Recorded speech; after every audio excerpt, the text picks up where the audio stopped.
Do you feel it? Feel it? Do you feel it in the air?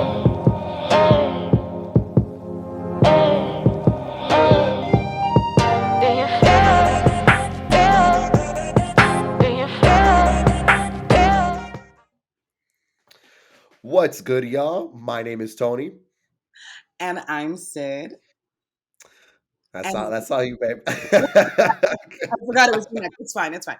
And welcome to Not Your Magical Negro podcast, a podcast where we'll be taking a deep dive into Black fantasy and horror and dissecting shows and movies through a Black and queer lens. I'm so excited. I am so hyped. I mean, this season begins with one of our personal favorites, and I think we can definitely agree on that, Lovecraft Country, which we are absolutely dedicating the entire first season to because, I mean, and I think there's 10 episodes anyway, so it works out great. Uh, Exactly. but we're really anyway. So Lovecraft Country is a show where the horrors and reality of racism are more frightening than any creature or monster from our imaginations.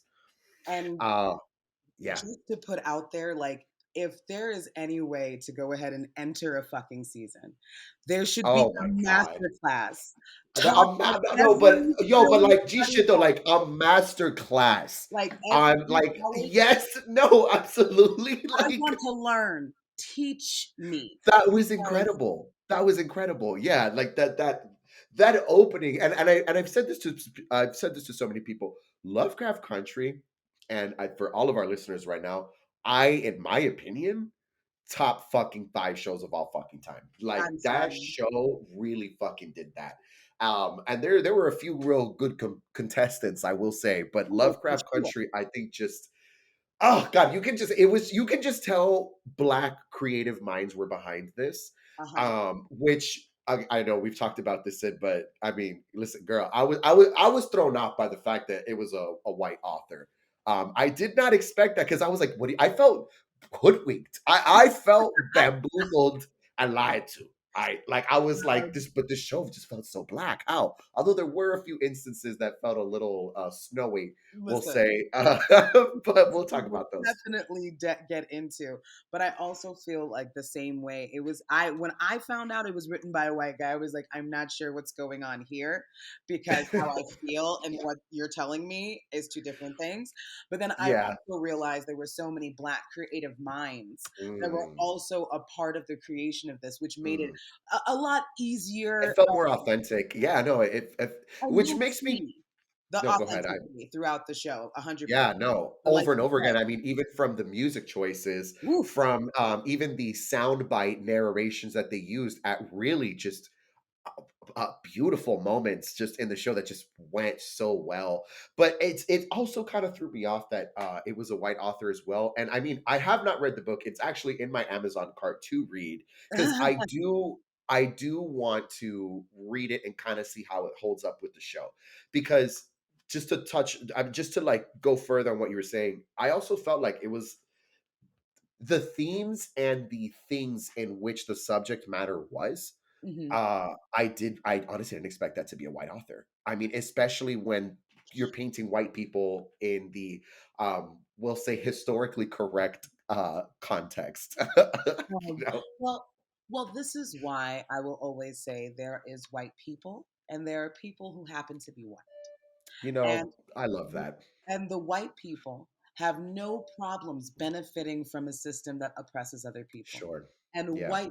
people who happen to be white do not fuck with that shit in the slightest. They are No, looking absolutely. for violence at every corner. They are willing to talk down grandma at any turn. It doesn't even matter. Oh, they So don't even care. it is honestly, this is the kind of white on white crime I want to see. But I digress. Kind of Uh, white on white crime. No, I mean, yeah, I honestly, and then again, there were times where I think only if you are a non-white person watching the show where someone will say something in response to another thing, and it's kind of like, I don't know if a black person would say you know, this. You know what I'm I saying? sense a Caucasian is nearby. It's Yeah. like that TikTok. I'm hearing my people, but I'm not seeing my people. Ah, You know what I'm saying? Like it's the it's opposite, but yeah, it's no, basically it's actually the opposite. Yeah, it's I'm seeing my, but I'm not. Yes, my exactly. people.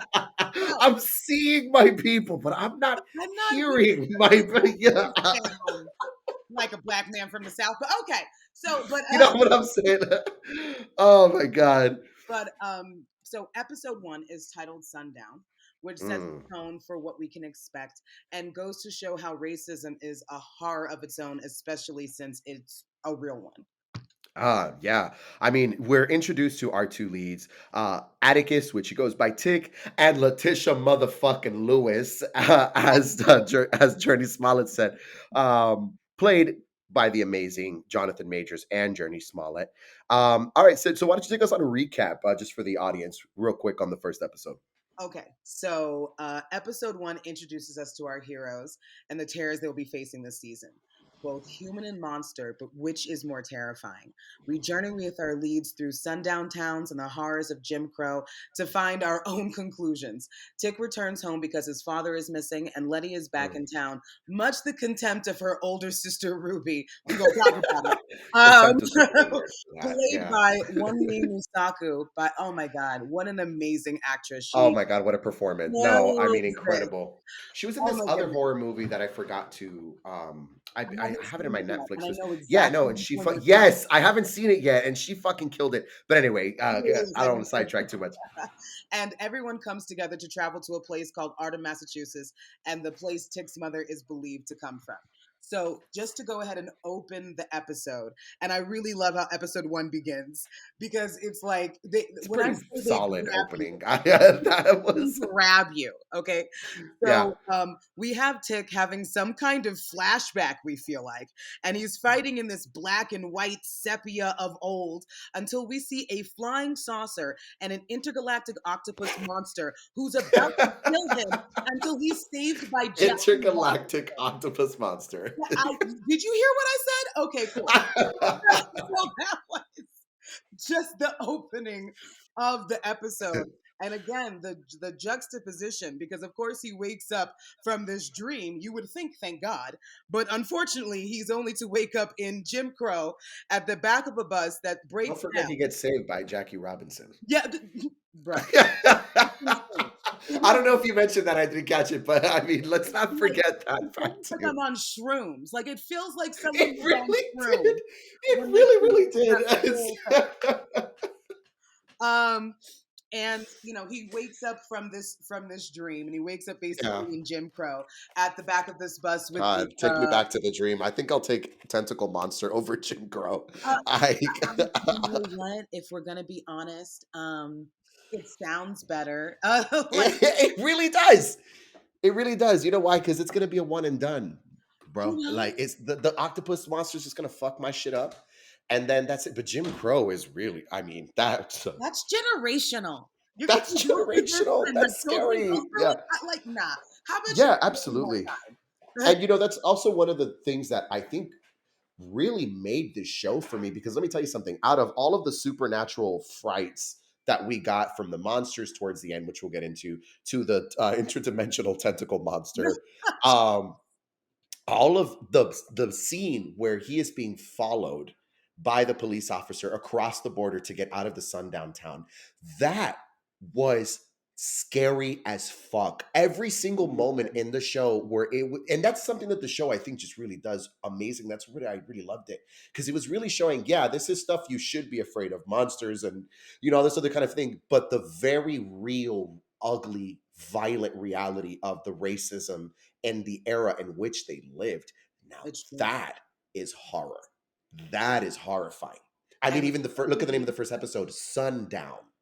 bro, and I Oh, feel a lot fuck. of people didn't even know what a sundown town was Yeah. Yeah. before it Yeah. came Yeah. to the show.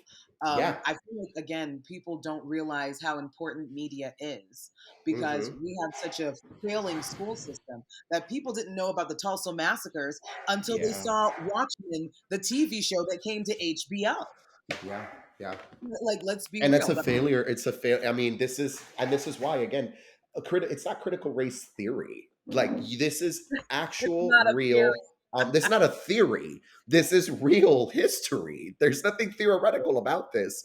And that is also another reason. Now, Mark Ruff, who's the author of Lovecraft Country, he did or is releasing the second book. It's called The Destroyer of Worlds or The Devourer of Worlds, something like that. But supposedly he wrote it in response to HBO, who said that they didn't have quote unquote enough content for season 2. So he wrote another book and was like, here's more content. Now, I hope Oh, HBO, wow. yeah, which commendable. I'll give it to him. You know what I'm saying? And I mean, I'm also being very lenient here because I mean, I just want another fucking season of Lovecraft Country. Like that's And what I want. Misha Mhm. Green had a whole plan for the second Mm. season. Let us not forget, before even Matt Ruff came out with the second book, she literally had a whole map of what the fuck was going on. I'm like, oh, that's why you got canceled. Okay. Never mind. Now I know. Oh, absolutely. It's the same thing like what happened with them, which for everybody we will be painfully rewatching. I mean, that one was that one was really I think that was one of the most difficult watches I think I've ever had. But Mm. the shows like them and Lovecraft Country depict it's like that quote unquote critical race theory. It depicts real actions of how white America viewed black people and anybody else. Which not to mention the fact that H.P. Lovecraft himself, okay, he was incredibly racist and xenophobic, and he used a lot of his works to promote that. So for Lovecraft, the actual Lovecraft, the monsters and all of these things were black people and and other Other races and races. Yeah, cultures. Yeah, just those were anybody. the monsters. Yeah, those were the monsters, which I think is really interesting because I had written here on my notes, and everybody forgive me. I mean, anyway, Tick's father makes him memorize a poem. Um, Mm. that he remember Tick says my dad made me memorize that over and over again so that I could always be remember what I'm reading and who I'm reading. And he makes him memorize a piece by H.P. Lovecraft that was written, I believe, in 1912, and it's called "On the Creation of Niggers." Mm. And I give a warning before that because genuinely it hurts to even say that word, but that was the name of the oh God, I tell you, it kills me. But that was the name. But that was the name of the piece, right? Mhm. And I thought that that was. It's kind of like what's the quote that you pulled up earlier? Sid, that history is what? Like, oh, are you talking about with the piece where his dad is reading back? History is living, or something. Yeah, It where was it says something the like past that. is a living thing, and you owe it. And you owe it. And History is a living thing, and you owe it. yes, Yeah, yeah, it made me think of that. and then he changed it from own it to owe it, and I'm like, To damn. owe it. And I was like, damn, To for owe it. real, it's both. And Yeah. when we see basically Tick having the basically, because the bus is now broken down, he's walking with this black lady. They're about to go ahead Mhm. and get their way to get their way to Chicago because they're both trying to get their way up north. I think it was such a awesome conversation for the juxtaposition for them to have while they were walking, because even Oh, though absolutely. they are walking, because when the bus broke down, a truck came to pick up the white people. They had That's to it. walk. Right. That's it. That's They had it. to walk. And then they're taught, and then she's asking him about a book that he's reading by Uh-huh. H.P. Lovecraft, and Uh-huh. he says that Uh-huh. the person who's the hero in the novel, he says that that he's a Confederate soldier. And Yeah. when she's listening to that, she's listening to the story, but she was just like, Confederate soldier. That's all that jumped out at her, which I mean, that was an older woman, right? So I True, mean, true. and this is what 19 was what 50 1950 something. something. Hmm. That lady, I mean, probably I don't know if I got my dates fucked up, but I feel like that lady probably, if not had a mother, a Hmm. grandmother who lived through the Civil War. Oh, 100%. You know, and 100%. lived and has that inherited, like, what do you mean Confederate soldier? And that's why Tick's answer to her, which we kind of touched a little bit about a little earlier, Tick's answer to her is where I was kind of like, again, I'm seeing my people, but I'm not hearing my people. It is when he says something to the effect of, people are like stories and you just have to cherish them, or something. He says something like that. And I just had a hard time accepting the fact that a black man would say something like that in response to Confederate soldier. And let's be very fucking for real right now. Let's be supercalifragilistically expeditiously for real. Like honestly, like when I heard him say that, all I could hear was, "I don't see color." It was giving, I don't see color. No, absolutely. It was 100%. It's just like, I don't see color. because what you're saying doesn't match your situation at all. I'm So not feeling this, man. This is sus. This is suspicious. 100% suspicious. This was highly suspicious. Don't be Yeah. suspicious. Don't be suspicious. Don't be suspicious. Yeah, absolutely. That was Mark Ruff when he was writing that line. No, 100%. That's how you know. Doesn't give like, me away. So then finally Tick gets to his uncle's house, Uncle George, with his aunt Hippolyta. Oh my goodness, the name, but Which I love the name, by the way, and it's kind of like not really a spoiler, but there's a part in the future episode where what's her daughter's name again? Oh, I know it's D, but it stands for something amazing. D, and I can't remember. yeah, I think it was D or something like that. But the daughter, she has a run-in with the police officer and basically uses a less nice word for ghetto to describe the mom's name. And then after the daughter beats his ass, she goes, "By the way, Hippolyta is Greek, asshole." Like, and it's just like, yeah, you fucking fucking like, jackal. Read a Yeah. book, bitch. That was one of those read a book, bitch moments. That's what. Absolutely, read a fucking book, ho. So at this point, Tick has met his Uncle George. They're now having a conversation, and that's what the part that we actually just brought up. So remember, Tick is trying to find his dad.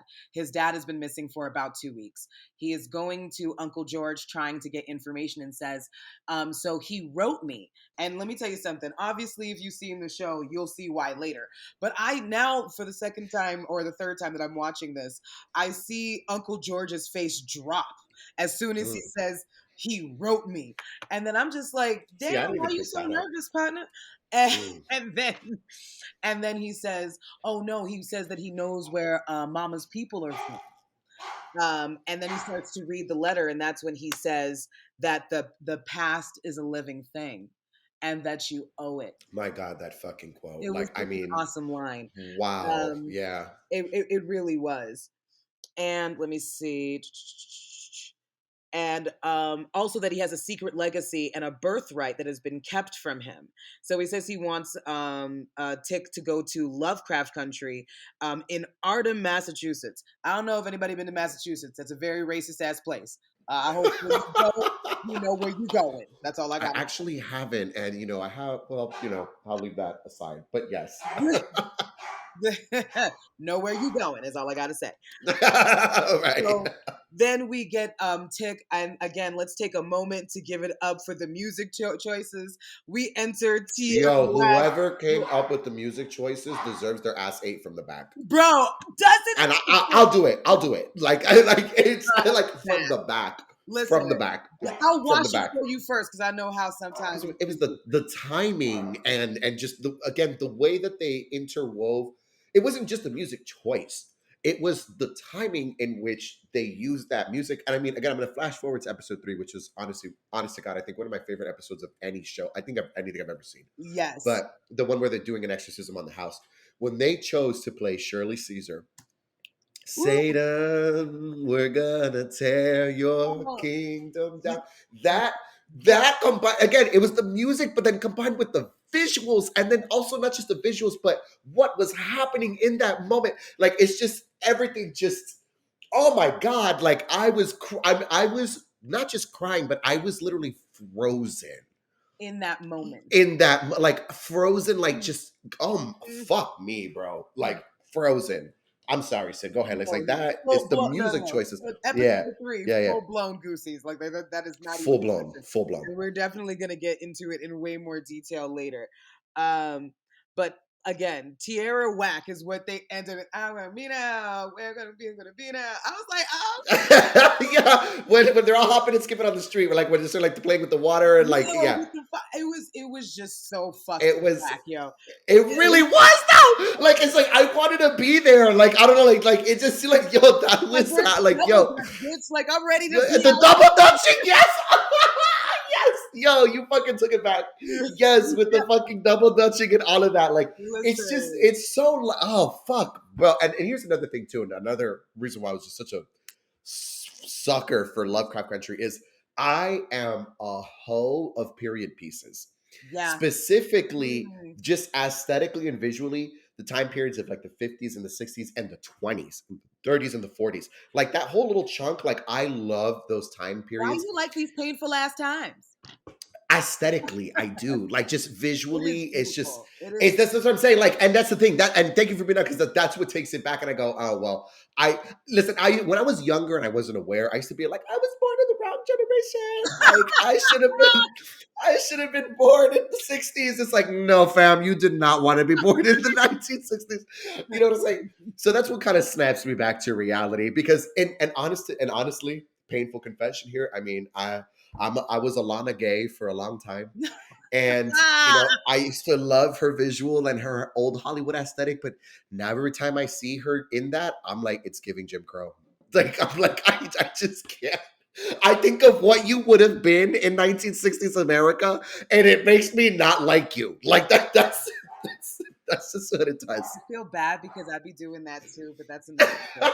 I didn't realize we was that alike, friend. But anyway, Yeah, I mean, and here we are. But go ahead. I hog the mic. Go for it. No, you're good. So just one of the again, just to see that moment, it's just a black ass show. So now Tick goes to this bar where his dad frequents to look for him, and some big ass nigga named Tree greets him. Of course, it's a nigga named Tree, but anyway, decides to go and greet him. And you know when you meet like a shitty ass person from your past, and you don't even got the time for blessing. Oh yeah, like it right. Just get the fuck out of my face. Thank you for the information. Right. So, that's Keep basically it pushing. that interaction. Yeah. And he says, "Hey, the owner's outside. You can go talk to him about where your dad is." Okay. So he goes outside and to talk to him and sees the owner getting some dome from some young something outside. And I was like, Getting oh no. some dome. I said, oh no. I hope he's of age. And then I'm sorry. Oh God, I love it. I hope he's of age. That's my first thought. Just the concerned bystander. Like, I just hope everything's okay. I just hope everybody said yes. But anyway, so was this an amicable situation? I need to know. Like, have to ask blink twice if you right, because I can help you. But no, anyway. So he tells Tick. So he basically, after he pulls his pants up, he tells Tick the last time that he saw his dad was with some white man who was dressed too good to be on a cop's salary, and he guessed it was a lawyer with a fancy car. So then we finally flash to Ruby. Ruby is so damn beautiful. I just want to put that out there. Oh my God. Let me tell you something. Fucking flawed. She is so fucking pretty. And like, black people were on set because she looked amazing. She did. She looked incredible. And you know what? And just everything about her put like just her whole like style that they did with her. I mean, again, I just like visually just that style of the time. But I mean, Ruby, that actress, she really fucking killed it. Like, I'm sorry, she was beautiful. With so much power. She gave that, like, it was flawless integration. It really did. Yeah, there was a lot of power in that. It really I think was. So, and it's crazy to think too. Oh, sorry. No, I was just gonna say it's crazy to think too because it's like, when we were in film school once upon a time. We were. And which, by the way, if the audience, if you would love to get robbed and scammed of your money, sign up for Art Institutes. But putting that aside, I'm still paying them bitches. Listen, let me tell you something. I got out fast, but that's a story for another time. Um, we were in film school, and it's like it was always kind of a magical moment when you write a script, but then when you see now the actor and then they're dressed up and they're in the part and everything is there, it brings a whole nother layer to that character. So I mean, just imagine Ruby's character description could have read something like, strong or bold woman, and she took that and transformed it and gave us Ruby. And like, it's one of those moments where I'm like, yo, like this, oh my god. And we're gonna see it later because even though we are very used to seeing dark skinned women be strong or be bold, Yes, he also but brings this very subtle softness and softness vulnerability to and yes, yes. such a softness and a vulnerability as we actually Hmm. get to know Ruby. Hmm. But right now, Hmm. Ruby got time today. This is what's going on. So we flash to Ruby and Letty's estranged sister with a song called "Tall Skinny Papa." Okay, she's singing on stage for the people. You just see the juxtaposition of just to see Black people out there doing their own thing, Just having a good ass time. Yeah, absolutely. life without white people. Yo, I was watching this with my Mexican homegirl. She's indigenous, right? And I was watching the same exact scene, and she was just sitting there like, life without white people. And I was like, damn, girl. And everything changed when the Fire Nation attacked. Like that's Fire's on side. He fucked it up for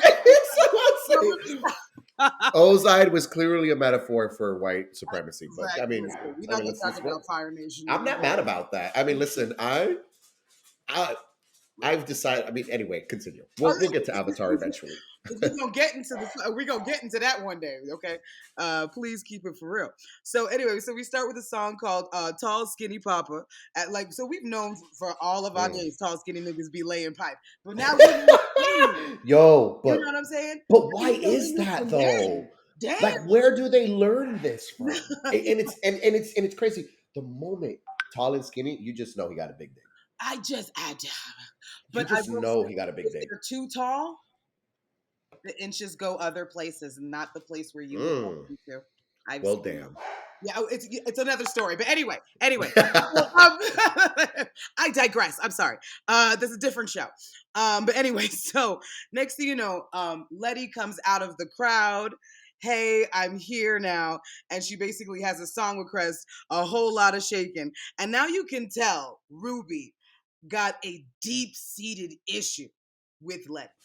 She Hmm. has full older sister syndrome. After the song, Letty lets her know she needs a place to stay. And let me tell you something. Ruby called it. She was like, "You only come when you need something, when you need Hmm. money." And then she was Hmm. like, "I Hmm. don't need money. I just need a place to I stay." just need a place to stay, right? It's so that's funny. such that's such a younger sibling move. It's like you're Right? being you're being like cheeky, and it's just like, and I want to fucking hit you. Yeah, Exactly, bitch. Like, be for real. I want to hit you. Yeah. And now that we see that they're obviously like super estranged, and Letty sounds pretty ungrateful, to be honest, when she calls the place that Ruby stayed at a shithole. And you Oh my god, yeah. feel And then you very find out very why very hard. Ruby's staying at that shithole, quote uh unquote. Bro, and then she talks about, so where are you supposed to go get a job? Because she was like, you're Mm. not supposed to get a job in 2 days. And she said, "I ain't cleaning houses." Yeah. You can go over there north side and go get a job. I'm not cleaning houses. Yeah, I'm not cleaning houses. I was like, Letty, Mm. Letitia. No, Like, you not forget you're Letitia. a black woman in the Yeah. '50s. You forget you a black woman in the '50s. I It know don't you. matter. And that's kind of why in my notes here, that's a great point. I mean, it kind of, listen, Letty, from one waffle color to another. I just want to let you know. No waffle color. I can't stop using that now. It's too good. It's waffle colored is fucking kills me every time. That's But it. anyway, it's you can't and again, this was not the entire scene, but it was I feel was just again a layer of a layer of a layer of a layer, but a little bit of the colorism too. Because Mhm. I mean, coming in there like we were pointing out, Ruby is gorgeous. Mm. And she's this beautiful dark-skinned Black woman, and she's having her moment, her limelight on the stage. Everyone is kind of going for her, and she's like the center focus, you know what I'm saying? And then Letty shows up, and in a moment, all the attention deviates from her, and it goes right to Letty. It's true. And Letty goes onto the stage and starts kind of, now granted, she's also just doing the annoying younger sibling thing, which is Sure. like, I'm just going to fuck with what you're doing and try to steal the show. You know what I mean? But there is an era of privilege that I think was under that because of what you just brought up. And is when she says, I ain't going to go clean houses. And then they get into that discussion and Ruby tells her, yo, like I've been applying for the same fucking job. I've gone to classes. I've done all of that and they still won't take me. You really think you can just walk in there and get a job? And she's like, yeah, I do. And is, you know what I'm saying? And it's just, Yes. you know what I'm saying? And it's just like, why would she think that? If not the social structure that is at play here? And I feel like it's something that it's an honorable mention. It is for sure. Factor that kind of goes on there because you would have to wonder, Letty, why do you think you could do something that? Why do you think that? Right. Just to show up and be light and be pretty. Let's be. I mean, no, but let's be honest though. Like, but that's what it was though. Like, and that's what I'm saying. And what I even love more about it is that is not something that is just outright said. It's just, again, it's this undercurrent The subtlety of, you know what I'm saying? That, I mean, honestly, like, I feel like unless you're Black or another person of color, like that's gonna just go, you know what I mean? You're gonna just see like that's just a younger sibling thing. But no, it's like, again, look at the structure, look at the society we're living in. Think about that. And that makes me think of the characters, just more in depth. I mean, again, I can't speak for Letty, obviously. Yeah. You know what I'm saying? I can't tell you, no, Letty thinks she's better because she light skinned. I'm not saying none of that. But I mean, given the society that we're living in, I feel like that it would be intellectually dishonest to believe that she has no idea the social power that's currently going on in her atmosphere. Right. I feel like it would be intellectually dishonest because even if you talk to white children right now, despite the least bit of information that they would receive, what they do know is they don't want to be a nigga. So at the end of the day, we cannot pretend that she has no clue of the social power there. And I think in that response was you getting a clue into the fact that she does kind of have an idea of that. Absolutely. And I mean, again, we can only kind of draw assumptions here, but I mean, just given Letty's entrance and what we know of her from Ruby's experience, how she kind of just went and fucked off. And I don't remember too well. Maybe I missed it into the further episodes, but I've only reviewed the first one so far. But I kind of get the impression, or at least from just episode 1, that it seems Letty was what you said. Letty just always just had to be light and pretty, and just kind of had her lifestyle paid for, and was just kind of just drifting, or not drifting, but like just being kept. You know what I'm saying? I feel like she had a lot of privilege. Yes. Even though it wasn't white privilege, it was privilege that was afforded her that was never going to be afforded Ruby at the end of the Absolutely. day. And I know that I just have to put it out there. Who is Letty Daddy? Because they don't look. No, I just want to know. That's true. I mean, no, it's true. I'm gonna read the book because I want to know. Like, there's got to be an answer for this. Like, was this just a casting halfway thing? in and nothing? I'm working on it, but I'm just saying. I don't understand. Who is Letty Daddy? But no, I mean it's kind of true. Again, for the audience, I mean, we all know the Eve gene is real and thriving. And I'm not. But I mean, but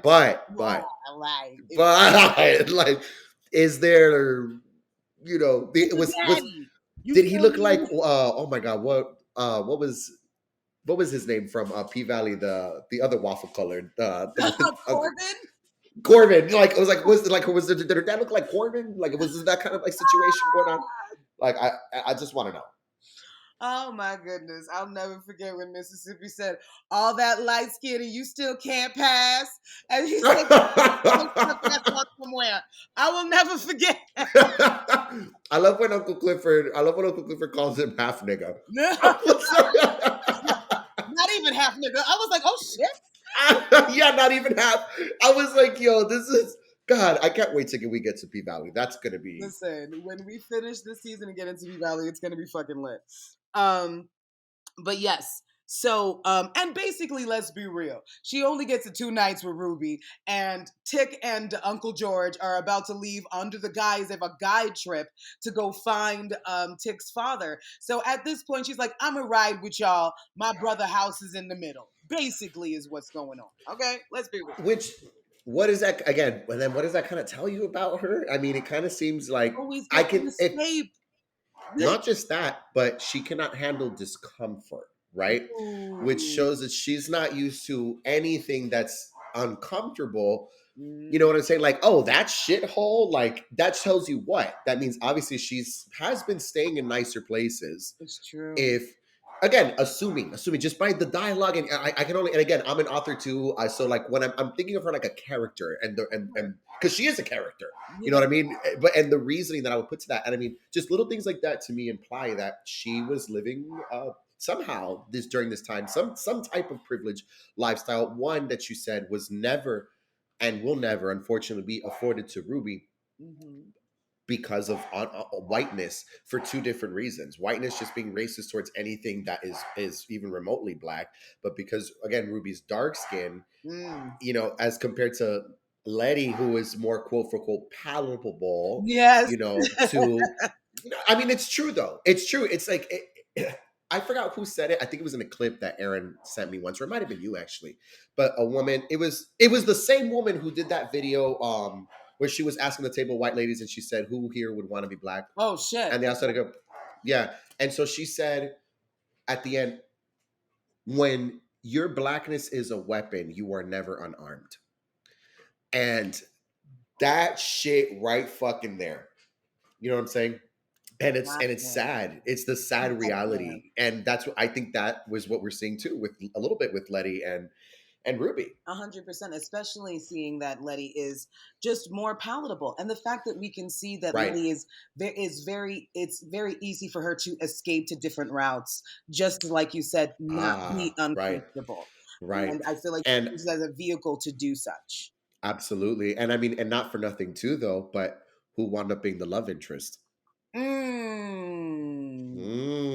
And we Mm. have to talk about the medium to dark skinned black man Uh huh. and Uh light huh. skinned woman dynamic that we Uh have huh. seen throughout the decade.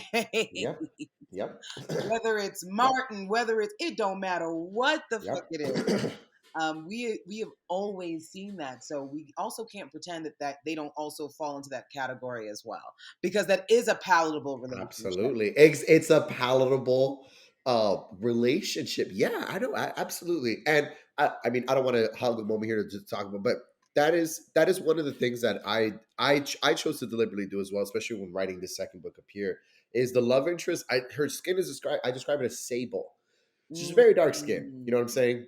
So I was honestly picturing someone like, yeah, there's a couple. There's so many people I would love to play her, but I'm not going to get into that. The point is that you see that over and over again. And why wouldn't Ruby be the love interest, or why wouldn't someone like Ruby be the love interest? And not just as just a show, like the casting of the show, right? So like you got to get meta here. You Yeah, know what I'm yeah, saying? Like it's yeah. like you're like getting like meta here, you know? So it's like it's a show that still broke so many boundaries and chains and everything, but at the same time still had to play into the Uphold, yes. yes, you get what I'm They saying, have to like uphold the chemistry, the basis of what we see between quote unquote black love and what is right, chemistry. And they right, still had to uphold that because they still needed it to be palatable at the end of the day. And at the end of the day, it's more palatable for Tick to be interested in a Letty than a Ruby. And that's just the truth. yeah, 100%. So let me see, where are we? Okay. So anyway, now they're on the road. And give it up for a James Baldwin audio. Good Oh, God have yo, mercy on us yo, all. I don't know what that piece was called. That man is a fucking it was genius. I looked it up earlier. It's called something like the Negro in the American Dream. There you go. And I it think that's what it was, was. Yeah. oh, and I love the fact that they went ahead and had this kind of moving time lapse montage, and under it, the audio of James Baldwin underneath it. It was so perfect. Incredible. And while they're Incredible. driving, they're getting jeered at by white Hmm. people doing monkey noises, throwing Yes, bananas at yes, them. yes. You don't even see what the American dream really was. When I said it was a level of perfection that I hope to ascertain in later works, brava, chef's fucking kiss. To that whole montage was, it told you so fucking much In about such a little just time. Was in it just a 30 short little seconds? time. And Was it again, the even a James minute? Baldwin narration over it was just, and again, if you're listening to what he's saying, and then the visuals that were going with that, how you saw the whole line of black people lined up against the wall with a big white family painted on it, and it says the American dream. And again, like you said, they're just trying to go get ice cream. They're getting fucking jeered at it, and racial slurs being thrown at them. There was also an either subtler one too, where you'll notice that they had the colored side for the, I think it was like an ice cream, like in that same sequence. Mhm. And then the older man with his daughter, the little girl that was there, you'll notice that there was no one, there obviously was no black person to tend to them specifically.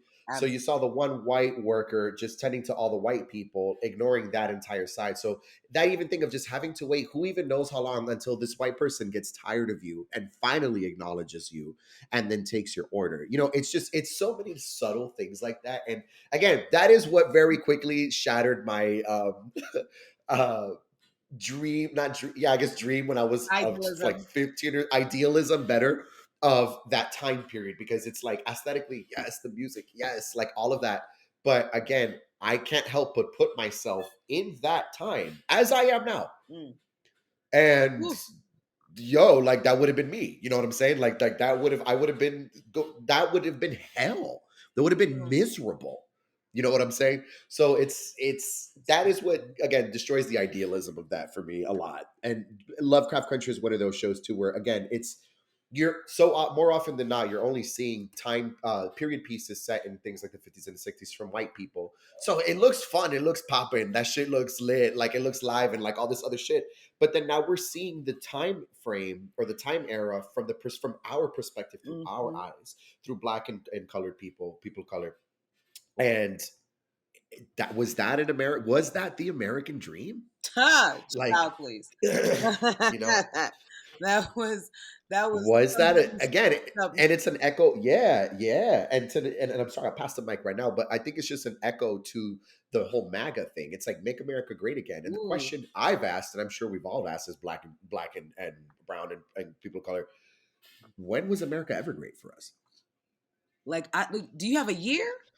Right. Is Can you give me a year on when America was so I can great? go look it up because I feel like it Right. was Because still I so guarantee fun. you can transport to any moment in time the moment black people step foot in North America. Yeah, And it was not a good time. So you it's know what I'm like, saying? It was actually so like a when little, exactly though? Like when was it great? Like great? Like that's great though. yeah, Like but great. like Like I mean, like just think about the word choice. Like no, let's no, break it for down. real. Because now I'm looking You up know? definitions of I want to see syntax, my nigga. Like I want to see word choice. Why did you choose this word great? You like, know what I'm saying? Like I said, but I right. think it just goes to show, especially in this particular time setting, like you said, when they say things like "Make America Great Again," we see like the times that they reference and where we were, and exactly the power hierarchy, which, by the way, is still not in our favor in 2020 fucking two. So to think that you want to go back Nowhere to near those it. times, it tells me a lot about who you are as a person. That's all. Period. Um, Absolutely. Because again, it's like, well, what about the time? If you start again, and it reminds me of one time when I was watching this video talking about, it was this white like professor lady or something, and she did some experiment where she basically asked black, brown, indigenous people, what do you love about being X? You know, like what do you love about being black? What do you love about being Asian? You know, what do you love about being Hispanic? And she said she was really astounded to see that all of those answers were our food, our hair, our culture, our dance, our music, our this, our this, our this, our this, our this, or this, or that. And then when she asked white people, everything that they enjoyed not in the exact words, but it more or less revolved around being able to do whatever you wanted. And wow, Ouch. like, I mean, Ouch. wow, like, Ooh. ouch, ouch. And she started to ask herself this question. She's like, well, what is white culture? She's like, I don't think I've ever heard anybody white proud of their hair, like, or like make that a thing. You know what I'm saying? It's just like, so like, what do we have? And she realized, yeah, it is that. It's what we were looking at. It was privilege, and it is being able to do whatever you want. I mean, I'm thinking of like things that they have, and I'm like, clogging? Like, I don't Not clogging. like, No, Sid. No, I gotta be specific here. American white culture. What is that? Police? Yeah, I don't got like I don't got Police. I don't Our backbone of America, if you like, ask me.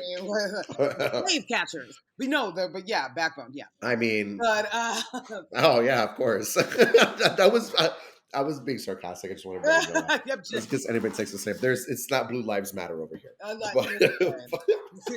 Could never. Listen, I don't tell you me and Sid would be making this podcast right now if I was on some Blue Lives Matter. I tell you what, we'd have to go and redefine our relationship. But no, listen. She's like, let's go ahead and end this session. Actually, we gotta talk. No. But at this point, like I said, now that they're all on this trip, that amazing montage with that audio that came with it. Now, I think that I also think that every pro-black person who's not a bigot can appreciate a James Baldwin audio. Just putting that down. Every who's not a bigot. There's caveats. There's caveats. They be ignorant. They be. I fucking love you. Like that shit was too good. You know what I'm saying? So anyway, so they finally decide at one of the rest stops that it's time for hot food. Okay, my heart. Okay, and fuck yeah, when they go to that diner. Right. So they find a diner nearby. Now, while sexy ass Tick is washing up, I was just like, oh Jesus, it was a washcloth, Jesus. But anyway, absolutely. So while he's doing that, they decide it's time for hot food, and they look at the map and they find a diner, and you see that Dee, who is Uncle George's daughter and Tick's niece, has basically drawn goblins all over this area.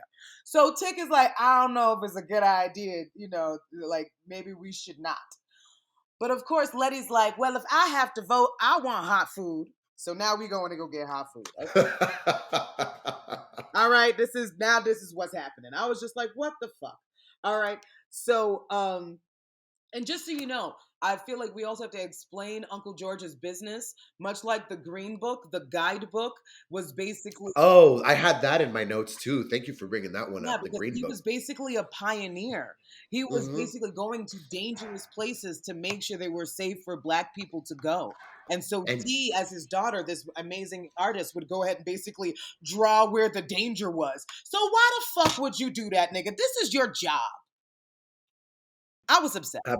No, absolutely. But I mean, that's also, again, another thing that you got to really stop and think about what this man is doing here. Like, and you know what I'm saying? Because the Green Book was, I mean, the only reason if we lived in this time, would have been the only way we would be able to get around.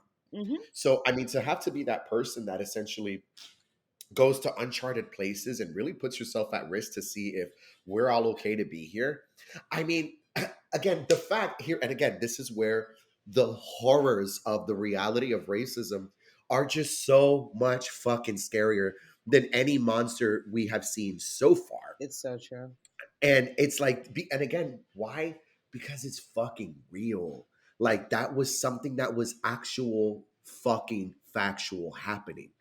Like, that shit alone, like, damn. Like, I think about that more and I'm like, yo, can you imagine, like, again, just a white person would really now or at any point in time would ever have to, and even still to this day, actually, anytime my partner, Sam, well, my husband, basically, anytime, what I'm saying, just in case he's listening, love you, man. but anytime we go anywhere, I'm like, okay, you want to go where to what city? Let where we stay. Let me look it up. Let me see what's going on there. Like, what's bitch? I still look at demographics. I still look at population. I still look at LGBT friendly. I still look at all of that, and the fact that there are people who can just go anywhere, and that's it, and just go. You know what I mean? And For like, what? Be welcome. and be welcomed, like, and helped and assisted, And and like it's like And they fuck. actually even talked about the danger of what he was doing. That he had a partner who got his knees basically obliterated by fucking hammers. And Hippolyta in the beginning of the show was saying that, it would be great if I wouldn't just take notes and write things based off of your notes. How great would it be if I could write my own notes? And he's like, I don't know Oh about yeah. going out there. I Hmm. really don't. Hmm. And then you see, like, the kind of danger they would go through to go ahead and do this in the first place. So when they end up going to this diner, and again, they see the goblins, I don't know what's going on, but we're going to go eat anyway. This is stupid. Fine, it's fine. So we go inside. And the first thing we see is this young, skinny boy and this old, grumpy-looking man who look like he has not, like, Can we also? I don't want to cut you off, but can we also just talk about the look on that kid's face? Like, he looked like, honestly, like a fucking like 12-foot ravenous lizard monster like walked through the door. Like, that was his facial. Like, he was genuinely scared. bro, it's And like his anus fell out. I had never seen somebody so, like they were genuinely afraid. genuinely afraid. Yeah, I was like, yo, what? Honestly, though, just even little things, even just seeing him look at them like that shit makes me hot. Yeah. That shit makes me hot because I've been in situations like that in Clewiston one time, actually, which I don't know if anybody's ever been there, and I'm sorry to anybody who's from Clewiston, but I Clewiston, had one. Florida? Yeah, Oh my Florida. God, why did you do that? I had to. I was. It was a stop on the way to Lake Placid, because I would go every year for these gatherings that we had. Um, and anyway, so I stopped at this little like mom and pop's like diner, and the waitress, that's what made me mad, approached the table basically looking like that. No. And I was honestly like, just even that itself was just making me mad. And I was just like, bro, like, what are you so like? Listen, this is why I say I couldn't have lived back then and like been all that I am now, because bitch, my ass would have gotten killed. Like, I would have gotten killed. Like, I would have, you know what I'm saying? I Like, would have made, and the way I've already made peace with death now. Back then, I would have been on and I'm trying to tell you, I would have just been like awesome, just reckless shit. Like, you know what? You know what?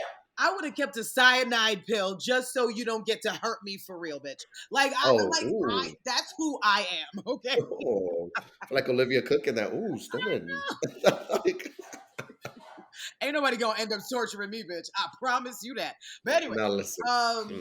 but I feel like one of the things that I thought that was so crazy about the situation, because especially since, yes, the fear in his eyes, and the thing about it is that the fear that we see today is not the fear that we see in that little boy's eyes back then. Because if you notice, because you remember, this little boy, when they finally asked for some coffee after the white guy huffs and puffs and blows his way down out the door all upset, and he's all up in a bunch, okay, because he saw some Negroes, okay. Then they asked this little boy for coffee, and this nigga passed the coffee machine and go to the back. Tell me why there wasn't an alarm for everybody. I don't know why. Oh no, but don't you remember when she overhears him calling the police, and he's like, I don't know. They just walked in, and people like this man is shook. Like, you wouldn't think that they all walked in like, drop the ground, nigga, like out with the gun, Well, like the way he was acting. Like, I heard what you did to Miss Lydia. What for serving the fuck them. did you do to Miss Lydia? Yeah, like, can we get a back? Like, what happened to Miss Lydia though? Like, wait, let's rewind real quick. Like, run that back. Like what happened to Miss who? What now? For what? Yeah. And that's one of my, honestly, I laughed. That shit fucking killed me when Letty hears that, and they're sitting at the table and they're having the same realization when he's asked why was the White House burned down. Which, that fun fact, I didn't fucking know. I was like, You yo, know wow, that? I didn't know that. did you know that? Like, it's like, I didn't know that. You know what I'm saying? So I was like, yo, damn. I was like, that's some Why the slick White shit. House That's some is Russian. white to cover up the burn marks? The To burn marks. the bitch down? Listen, I didn't know that. So, they was just dropping fact bombs on me from the jump. But, and then he slides the tile and he sees the burn marks and they piece it. And then that moment you see Letty come running down. She's like, we need to get the fuck up on out of here, like right now. Like, and you just hear her heels clicking because she's like running as fast as she could. She's like, Yo. And she just books it. She just fucking takes her. She rides that shit. He gets into that car. Here, Uncle George's misogynistic ass. Let me drive. Bitch, get in the rubber. She's like, get in the fucking car. Like, this is not let me drive. Are you out of your fucking mind? Like, seconds are important right now. The seconds. You see? And what's coming after them is not a little boy from inside. It's the whole fucking fire department. Whole fire department. Like, I was like, yo, this is OD. Like, this is wild. I'm trying to, like, at a diner, like, wild. But again, led to one of the most nerve-wracking and fucking scary moments. I think second only until when the cop follows them, and we'll get into that. But that was a very real thing. Like, it kind of reminds me of. Did you ever see Selma? No. Okay, so just so you know, between me and you, please. Well, you and me, you in the audience now. Right. I know, but this is true. But I'm going to pretend it's between me and you, so I can say it. All right, let me lean in. It's a secret. No. But so just like with them, that was like so absolutely traumatizing to me. Like, to be honest, I've usually avoided any kind of Black oppression movie. Like 12 Years a Slave, fucking Patsy. Okay, I was done. Oh no, yeah. I mean, Lupita Nyong'o really. But the thing, I feel that, and I think this is why. I mean, I don't know. I don't know how to word this exactly, but I mean, and I'm not saying I enjoy watches like that because they are terrible. But it's the thing with me is just I have this thing where it's like I need to see things for as they were, and it's like seeing things like that. And again, it's not an enjoyment to me. It's an educational thing, and I think it's just because personally for me, and maybe this is why I write horror. But I mean, knowing the horrors and the evils, better said, of humanity and what people have done, what white people have done in this country is it needs to, I feel, needs to be known about. I could totally understand because I mean, don't get me wrong, it's a sensitive thing. It's I have hard times watching shit like that. It's not a fun watch, but I can't. It's like I need to. A part of me feels like I need to see it just because I need to know and remember, and you know what I'm saying. It's just like this cannot be swept under the rug. You feel me? And go ahead. No, I'm sorry. No, and I agree. I don't think that it should be something that's like swept under the rug, but I also feel like as a person that was born in '87 and a person who's also an aspiring, you're a writer. I'm an aspiring writer. So no, you're already a writer. But at least in my mind, I feel like I have had my fill of the degradation in the darkest parts of society. I have had my fill, and it doesn't even have to come from books. Turn on the news. Go ahead and have them show migrant babies and grown people face down in the water. Have them go ahead and show just people getting shot on screen, watching a 7-minute video of fucking George Floyd getting leaned on until he died, or Ahmaud Arbery literally being torn into pieces with a shotgun. I have had my fill.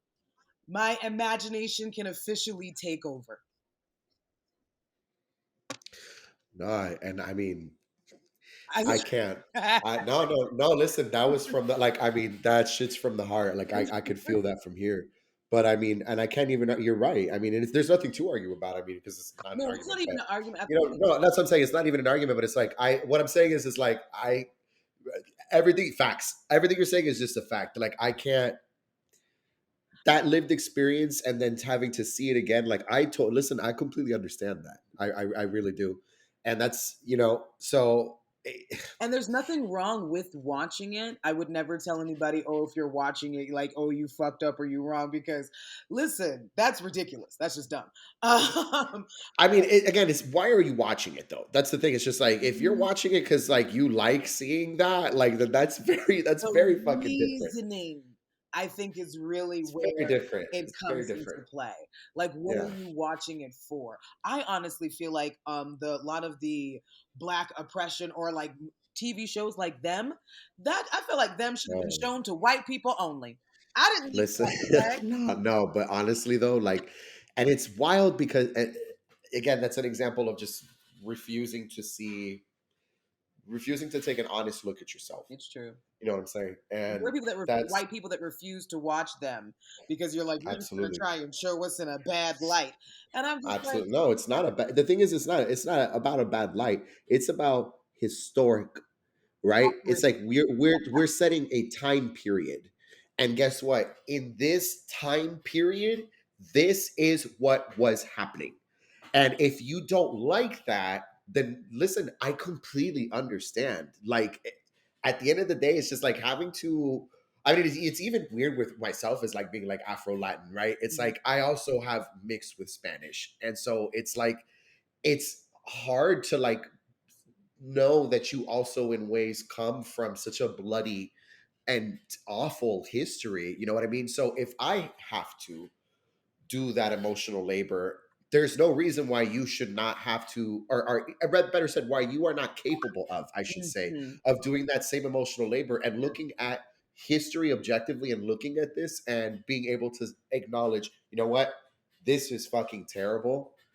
And at the end of the day, and I mean, this is, not to get too, I mean, you know what, fuck it. I mean, this is why we wanted to do this. In the first At place. the end of the, huh? I said literally in the first place.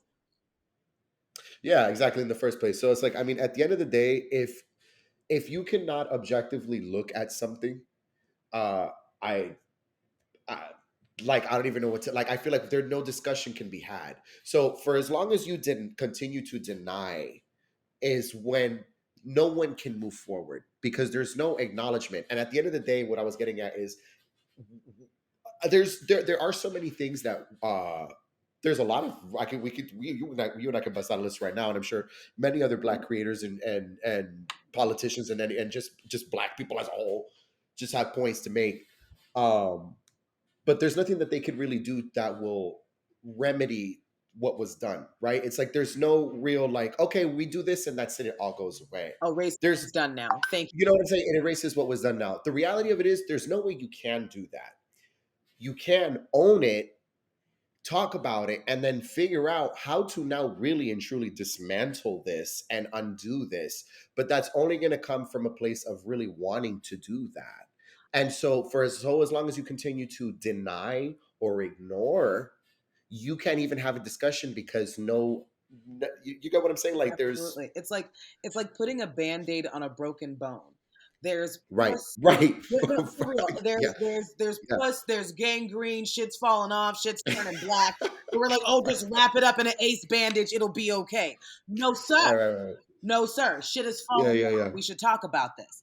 And I feel like one of the biggest things that I always have in my mind, especially when it comes to CRT or learning our history in the first place, is why Mhm. do you not think that white people wouldn't align themselves with the abolitionists of yesterday? That part, right? Exactly, Why wouldn't they exactly. align themselves with the white people who are helping with the Underground Railroad? Why wouldn't they align themselves Hmm. with those people? And you know Hmm. why they don't even want to do that? It's because then that means that white people back then even knew that racism and slavery was wrong. It's true. It's true. I mean, I laugh because this show is fucking true though. It's like that you're afraid that also too you're gonna open up your history textbook and see your Mima throwing rocks at civil rights protesters. Oh yeah. And you know what I'm saying? Like Throwing rocks at a 4-year-old, Great Mima. What that's what I'm happened? That's what I'm saying. Why, Meemaw, is this you?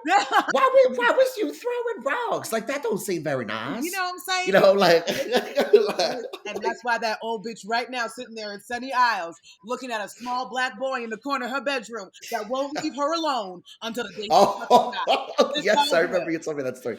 Listen, the guilt is real. good. The guilt is real. But again, and that is why Lovecraft Country and shows like it, they don't last long.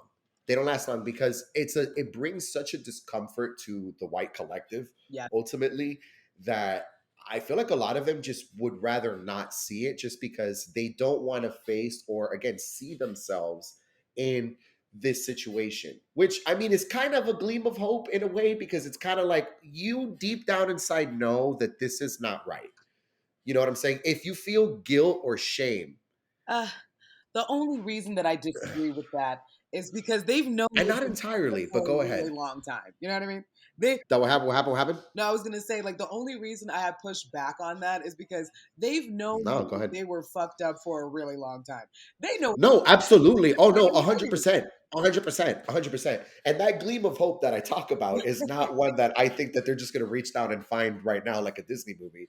But I think that I'm like at least there's humanity there, you know, but all jokes aside, until they really act on that, it doesn't fucking matter what they feel. You know what I'm saying? Because again, like I said, if I am capable of doing that emotional and spiritual labor, you are also. You know what I'm saying? And you know, I don't like watching shows like that because you know, I wouldn't do that. Well, uh Cassandra, let's think about that. It is picture this. It's 1960 Jim Crow New America. You are your average everyday white woman. Really, really, really, really and truly put yourself bitch, I'm dead ass. Like it's just like put yourself in that moment. Realistically, where's your head really gonna be? Mm. I mean, really, really. I mean, again, I'm not saying you suddenly transported back in time to Jim Crow. I'm saying you were just living in that time. You know what I'm saying? It's easy to say I wouldn't. Well, again, let's look at history. Let's look at the time. Let's look at the average person. Chances are, yeah, it's absolutely awful. But that doesn't mean that probably wasn't going to be you, and more than likely was if you would have been living in that time. So yeah, Lovecraft Country I think is just a portrait. I think is a more true portrait to America than how America chooses to try to perceive itself. And Oh yeah. you know what I'm saying? Oh yeah. So yeah, absolutely. So Which is why again, until they act. No, go ahead. no, so I was gonna say which is why I love this beautiful backdrop where all of this, Yeah, especially for this very high powered and very like dangerous scene that's going on, because we literally have a fire truck running after us, and at the yeah. very last moment, all of a sudden some silver car comes to go ahead and cut off the fire truck people who's coming to kill everybody, right? And the next thing you know, this bitch, the fire truck flips over the car. And when I had to rewatch the scene, I'm like, it didn't touch it. It didn't touch the silver car, but it flipped over, and all of the people inside the car ended up under the car. So they dead now. Oh, listen, when they did that little shot and you saw the guy like folded up like a lawn chair underneath that car, I was like, look at God. Look at God. I was like, I was just like, Look look at at God. God. Like, Even if God came in the form of a white woman known as Christina in the show, but look at God. Like, for real. Fucking Christine. Oh, we gonna get into this. listen, I cannot wait to dig into Oh, Christina because oh. the way that bitch triggered me throughout that entire. Anyway. So We gonna get to her. yeah, But, no, absolutely. So take us ahead, Sid. so basically at this point they're actually able to get away. They pause for a second to see this white bitch get out the car. Spoiler alert, it's fucking Christina, this bitch. Yeah, right. We'll learn about her later. And then they drive off, right? They get to Letty Brothers' house. They're recounting everything. Talking about, hey, what's my name? Letitia motherfucking Lewis. Yo, Saved us, who nigga. saved everybody? The way Letty stole that fucking show Yo, bruh, was just tell me. she. I'm like, Yo, she wait, they shooting at us. And I'm like, listen. let her drive, George. It was so good. It was And so good. that's an interesting again back layer too that it shows attention not just to not just the detail of like the racial dynamics, but also social dynamics too. That he is, even in the midst of this moment, he's also like, "You're a woman, though. Like Let me drive. you can't Get in the drive. car. Like Like, we're about to die. Like please, it's like get in the how do you fucking car." pause for misogyny? What That's a weird time. it was a pause for misogyny. Absolutely. Absolutely. It was a pause for misogyny.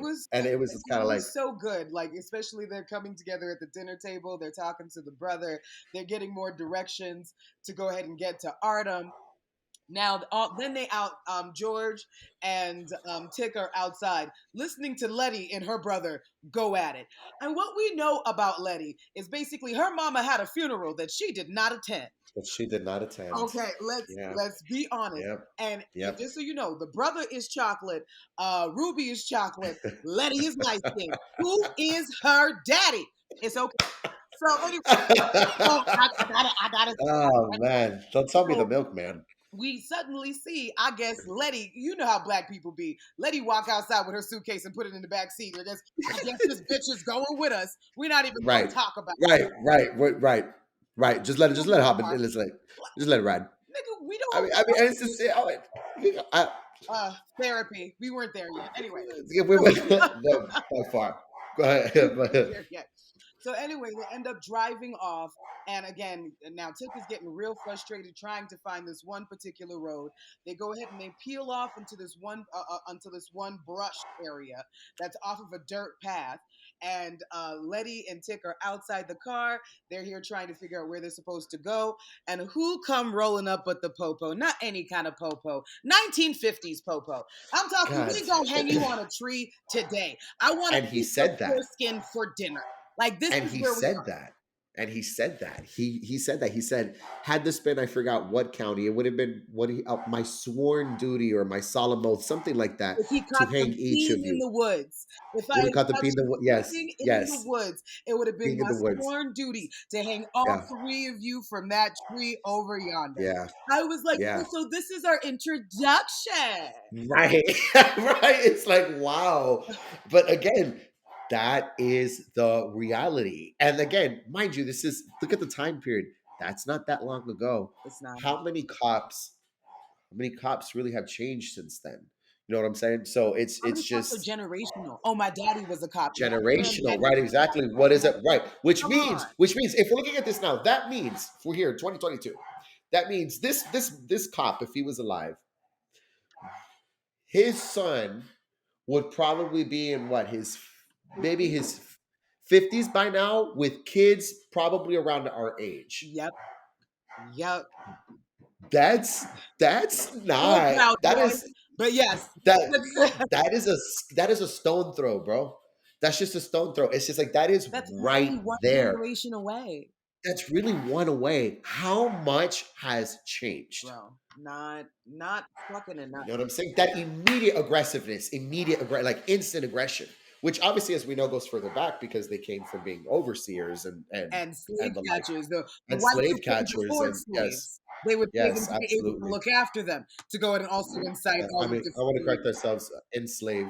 Enslaved, and I have to remind myself to keep saying that they were enslaved. because they were Yeah, people. absolutely. And I refuse to call them slave traffickers. I saw this article that I'm going to send it to you, and actually I'm going to post it see if it's not even an article. I think it was a post.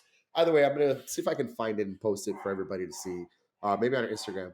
But they talked about using true to definition, like more modern words to really call out what was happening. So they said it's not a slave, it's an enslaved person. Mm-hmm. And it said it's not a slave catcher, they are human traffickers. But right? And like put the name to it. We have to yes, actually be real about you have to let's be real about what was happening. These were human traffickers who were running essentially a concentration camp, because that's what plantations were essentially. Running concentration camps across North America, I guess, across the Caribbean, where you and I are from, Sin, and it was happening everywhere. Yeah. So using words like that, it's just like it's not the master's mistress. That was his rape victim, and that was his hostage. These are not True. enslaved. No, that's what I said. These are not enslaved. These are human hostages, and Hmm. these are human traffickers. That is what's happening here, It's the and truth. it's the fucking truth. Hmm. It's the truth. Because And so we're so used to using this romanticized language, these especially euphemisms and these when you're romantic, saying yeah, absolutely, mistress, yeah, as if it's yeah. like some woman who comes in the night and takes your husband. Right. Yeah, And that's the thing, though, right? you It's know like what I mean? When mistress you leave a implies this 12-year-old very girl, like, you're ripping out a baby in right, the middle of the night. You know right, what I'm saying? right, right. And I think it's good that we have those conversations to actually dissect that romanticized language, because we use it constantly and we forget. Like we say underage women; those are girls. You know what I mean? These are children. Yeah, These are children. like That's essentially what they are.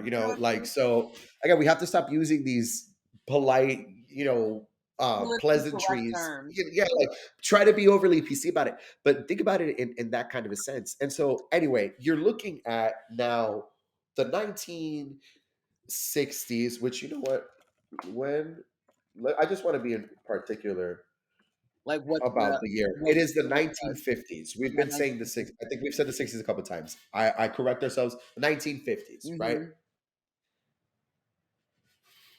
What is happening in this? What is happening in this moment? What fuck? I wanted to. I ate an edible, so I lost my train Oh of no, thought. you're You, I really had it. I was like, fuck. Like I hate right when this. there. No, no, no. But right now, what we have going on, especially in this moment, as everybody is pulled over, the pure aggression that is coming from the police officer in that moment. Oh, I yes, exactly. That's what I was gonna say. I'm sorry. It was this set in the 1950s, which means how many generations back did maybe I would say his grandfather probably had a plantation, oh, right? definitely, So, or was one of or the overseers from. right, or was one of the overseers, or was one of the catchers. You know what I'm saying? So again, this is not from if this is the time frame we're living in now. That was not so long ago. But go ahead and continue with what you're saying because it leads into that. Yes, absolutely. And so at this moment in time where they are pulled over, and obviously the aggressive language is being held, he basically God, says, yeah. "This is a sundown town." Now, earlier in the scene, we actually passed by a huge billboard that says, Niggers, don't let the sun go down on you." Like, I Oh remember yeah. actually taking a screenshot of that. I'm like, oh, so we had a warning, but there was some bushes covering up the word nigger. But I'm just like, I feel like I don't know who else. Oh no, we saw that. Yeah, absolutely. Don't let the sun down go on. Yeah. Like, come on. And then he basically says that, which way are you going to be leaving? Because if you leave this way and the sun goes down on you, then I'm going to have to basically arrest Can we go north? if you Yeah. go north. And then he says, oh, you know what? Then we'll go south. So he says, oh well, if you he's like, you know what, that just might work. They decide to get into the car, and here Tick go. Is it legal for me to make a U-turn here? When I say And this man's face dropped, like, oh, so you think you smart. So he says, you know what, I'll let you do it if you ask nice. And he was like, can I make a U-turn? He was like, oh no, that's not enough. You need to say, can this smart nigga uh, make a yeah. U-turn here? And to see Tick have to utter those words, because your life fucking depends on it. He says, can this smart nigga make a U-turn here? They get out, and when they fucking start driving, the police car is literally right behind them. And they're like, if you speed, he's going to pull you over. So you got to go the speed limit and try to get the fuck out of this town. The guy behind them is like, the police car behind him is literally banging into the back of the car. I Banging was against like, them from yo, behind, oh, and they have to play it by the speed limit. Yeah, that was I just, was losing my oh mind. I'm like, nigga, whoa, God. we're leaving. So Yeah. so they're basically driving out of the county, and literally as the sun is going down, they cross the fucking train tracks that say they're finally out of the county, and they're like, And oh, then the relief.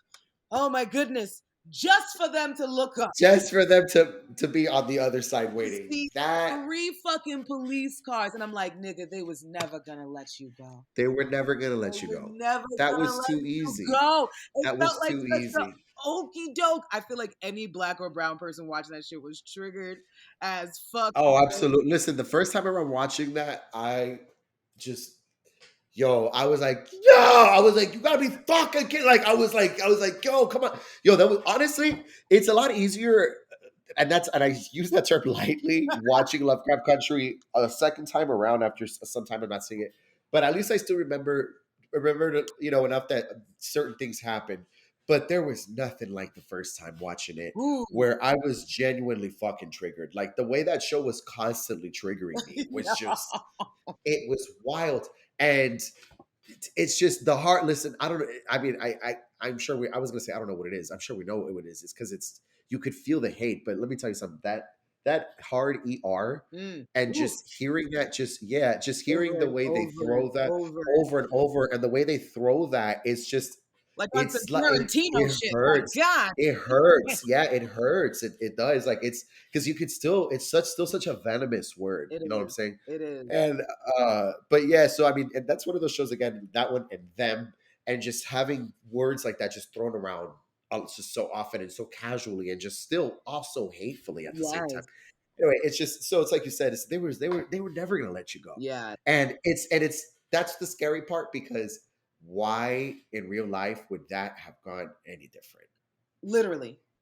They literally, and I think that's why it was so fucking horrifying because we all knew deep down in That's our the gut scariest. they were Yes. never gonna let you They were go. never gonna let you go. Maybe you live to So, breathe another 2 seconds, but bro, like, let's be real here.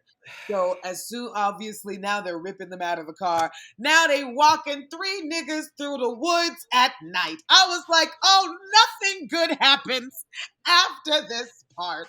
Like, and in the woods.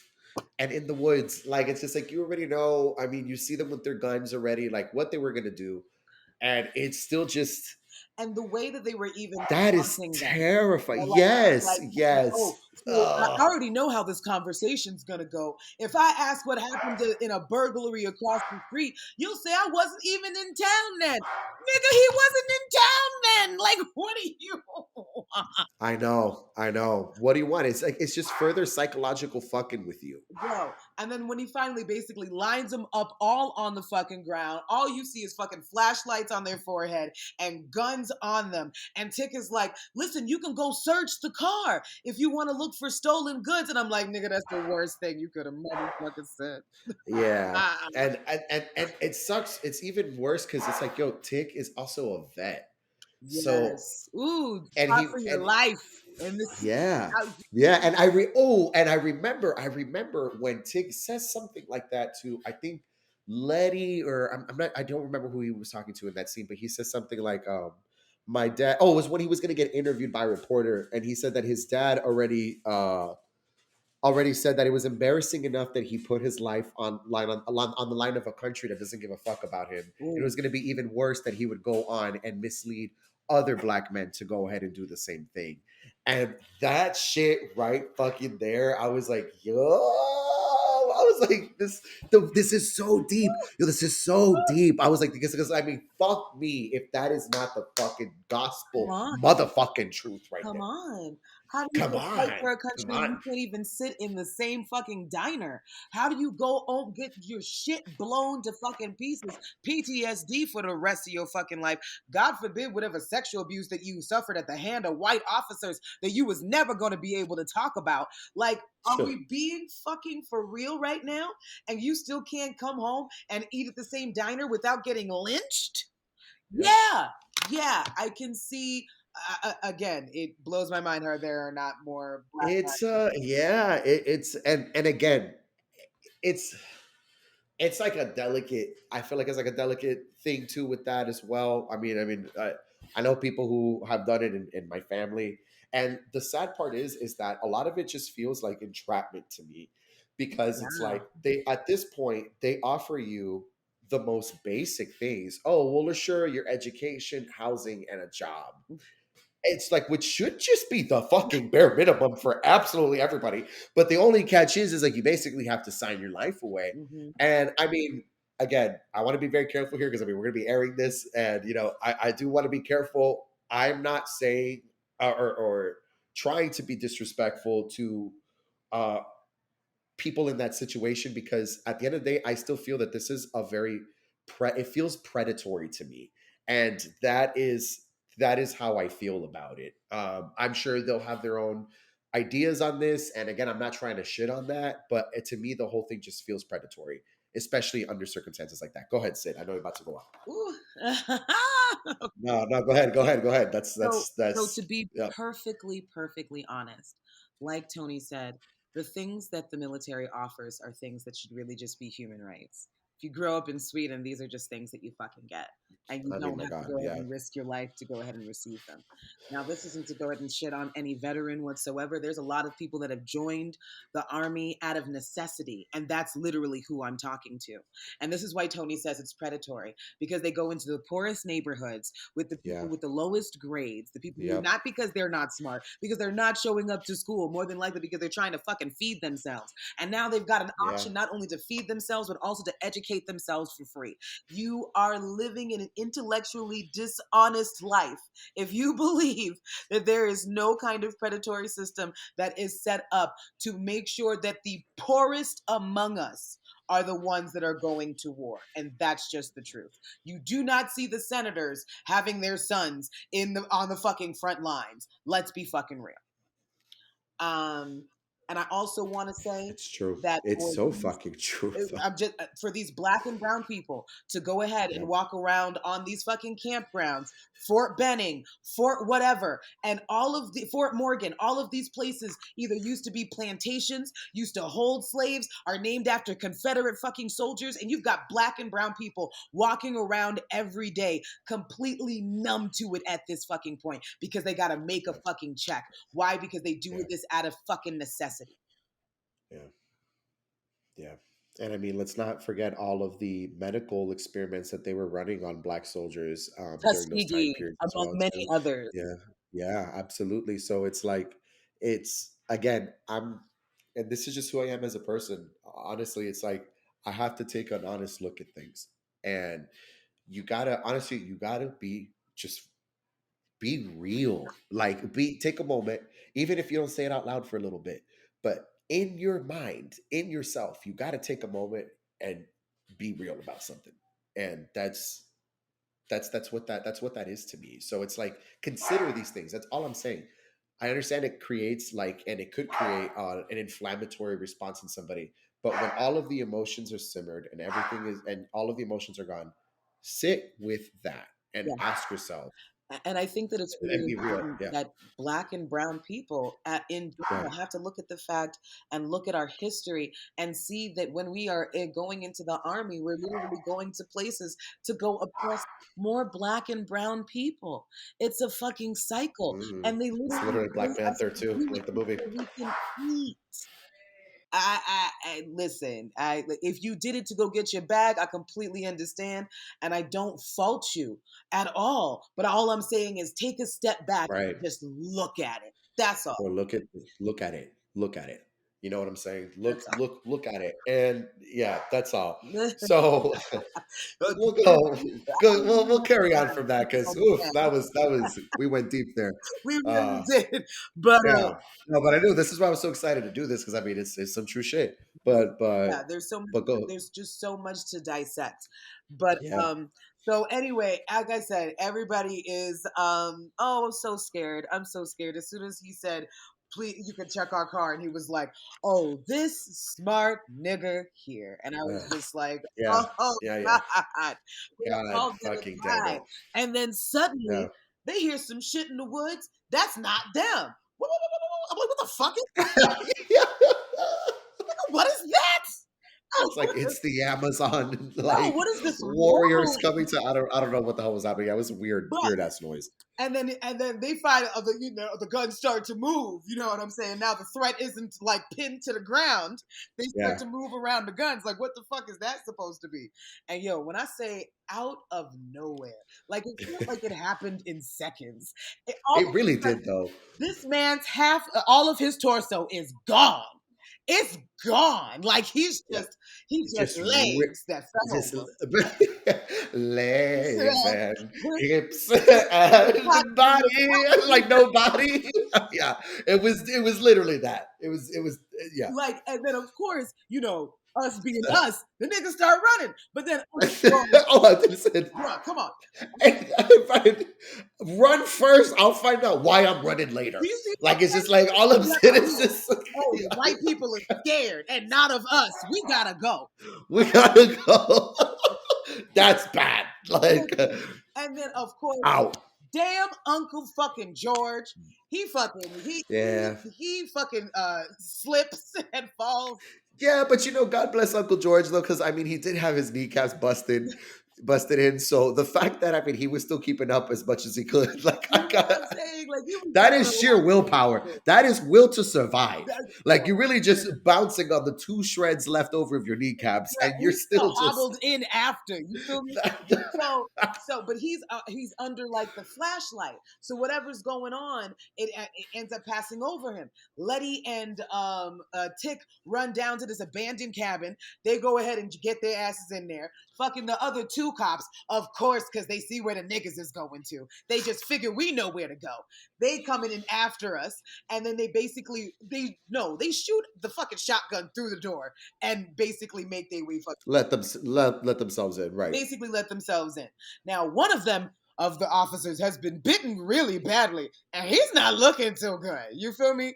So then suddenly we finally get Uncle George, who is hobbling down the hill to get to the door. They let him in, and they decide that the light is what actually is what hurts them. They don't like the light. So they decide that Letty has to go run to the car that has headlights and has to come get everybody. Now, Tick says, I'll go. And of course, the other officer, by the way, he's gurgling at this point. I'm like, sir, you Oh need to no, sit down. no, that's that. Yeah, He's like, that's a well, wrap you there. go, then you're going to run off. She has to go. So Letty's about to run off, right? Now, while Letty is running, fucking because God bless Uncle George, he's so smart. He's just like, hey, what happens when a vampire bites you? Yeah, you become a and then it's like, oh shit, we gotta kill him. Like it's like, yeah. When Tick looked at the other white guy with the gun, it was like, Which you need to shoot him. what I think is interesting though is, and again, get a little. I'm gonna reach here, but I'd also just just creatively and just I don't know, like it seems there's like a poetic justice to it because they don't die. They become physically, I feel like the monsters that they are. Ooh. You know what I mean? Like Is it a that's is that's it? what you know what I was saying. Like I was being generous. I was being polite when I said it was a reach. When really I think that's what I think it was. But You but was playing games. You knew what you was doing. But yeah, right, yeah, absolutely, no, 100%. So that's why when I saw that, I was like, oh, the second time around, I was like, damn, it's because they were already what they were doing was monstrous. They were predators. They were, you know what I'm saying. So like now, just the inside finally reflects Do you know what I'm saying? within. Yeah, absolutely. But go All ahead. of this killing like brings them some kind of power and satisfaction of some kind, and it was Right. like they were finally unleashed into this form. Which, by the way, I can't describe what the fuck that looked like. I don't know what that was. That was Scary, okay. terrifying. Absolutely. All it's got is a mouth and the all the eyes, eyes. like all the eye things, like that was just It's that was horrifying. Yeah. and it's also rows of teeth like a shark, like 19 rows. Oh, like rows on rows on rows of teeth. Like not okay. That's not. You can't put your hand in there. You know what I mean? It's a bad idea.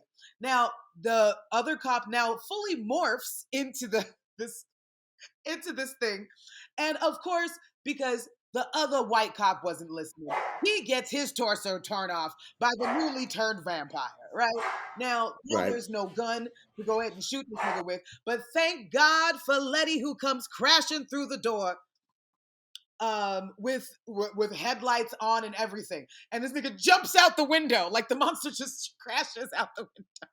Oh yes. It was so much. It was a lot going on. Like it's yeah, that was, and again, somehow the situation they were in right before that was more scary to Yo, me. I really feel like that. Like, honestly, It was more after scary. that, I Yeah. was just like, well, I think we can handle this, but I'm still shocked by the turn of events. But it was still, but it was It was a somehow turn of not events. as Yeah. entirely terrifying as this. Because at least if I die, it's not gonna be under this white man. I don't know why that matters to me, but I'm just saying. Um, I mean, just just shit. just being honest. So and just to go ahead and close out the episode, Letty goes ahead and crashes through. Uncle George is over there. They have to go wake up Uncle George, like, are you good?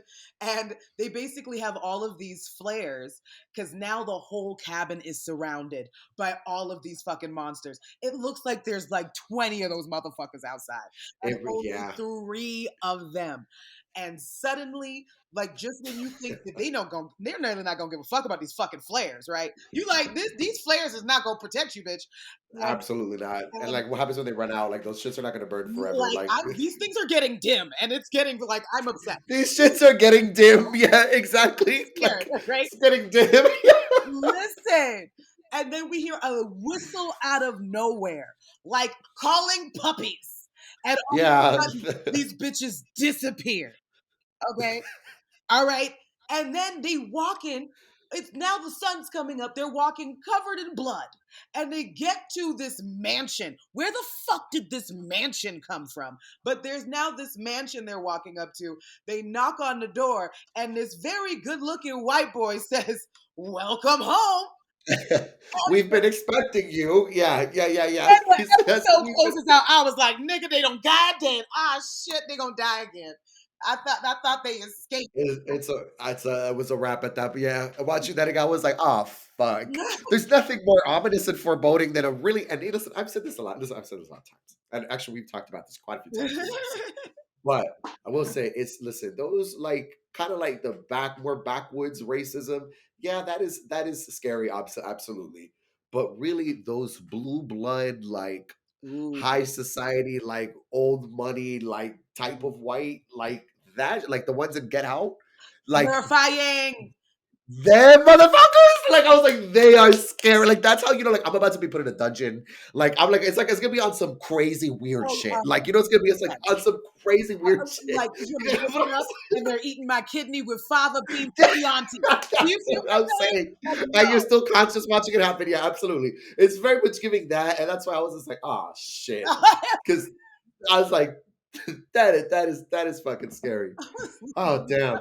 Wow, what a fucking episode though. Like that is Seriously, what a roller coaster. Like, again, a master class as to how to open a motherfucking season. how to I'm open a motherfucking sorry. season. Honestly, Misha like Green, that. you put your whole dirty foot in this bitch, and I appreciate you. Drink your bath water, huh? Your Let me whole stop. dirty I'm the bitch. foot. You're beautiful. Telling you, get her ass ate from the back. Misha Green, if you're listening to this, just know that's an option on the table. But anyway. I'm an option. Yeah, yeah. If you ever. You know, Wow. consensually, but you know what I'm saying. But Oh, absolutely. No, consensual at all times. But so now our moment, our favorite moment of the show, that we're gonna kind of keep the tradition of going alive here. We are going to talk about the most magical Negro moment.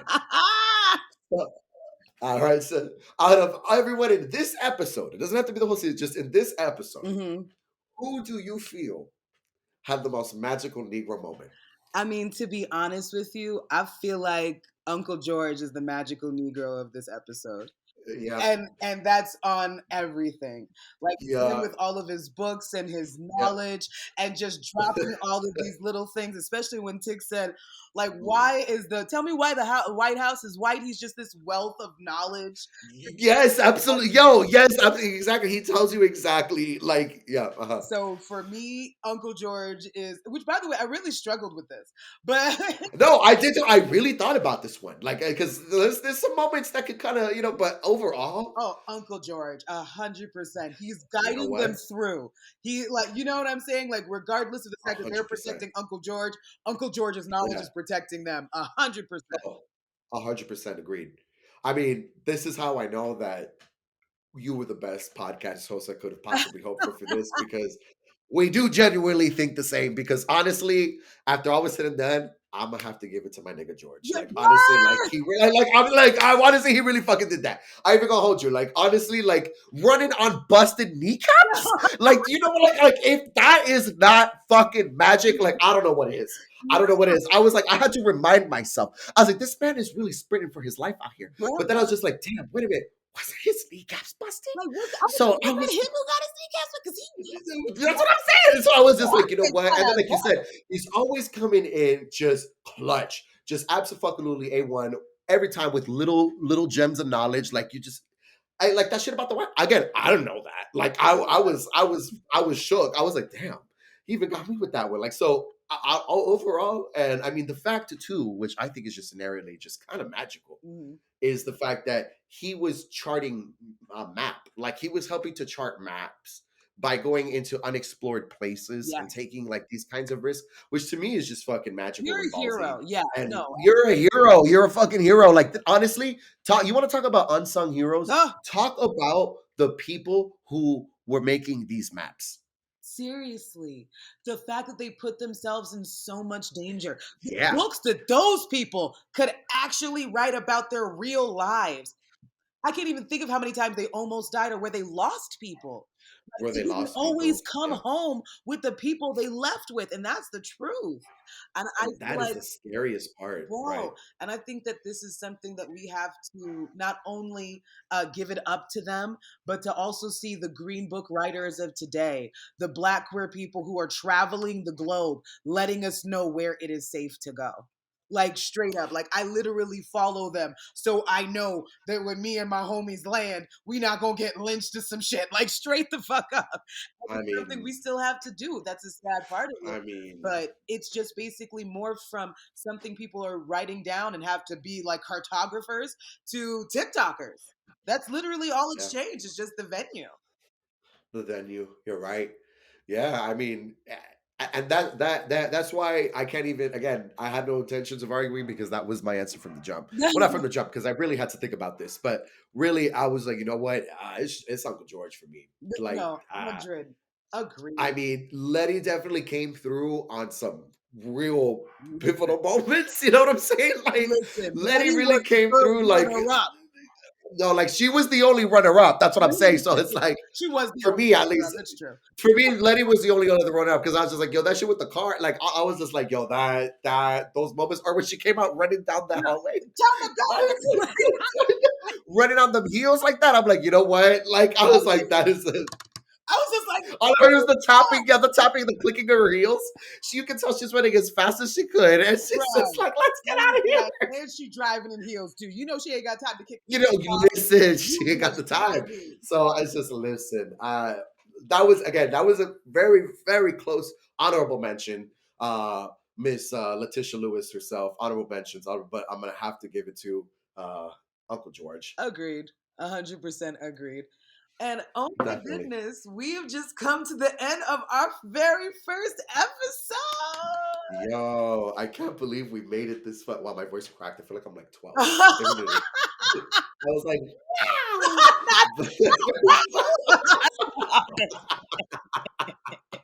Oh my but, goodness, like Ash oh, Pokemon. Like I got yeah.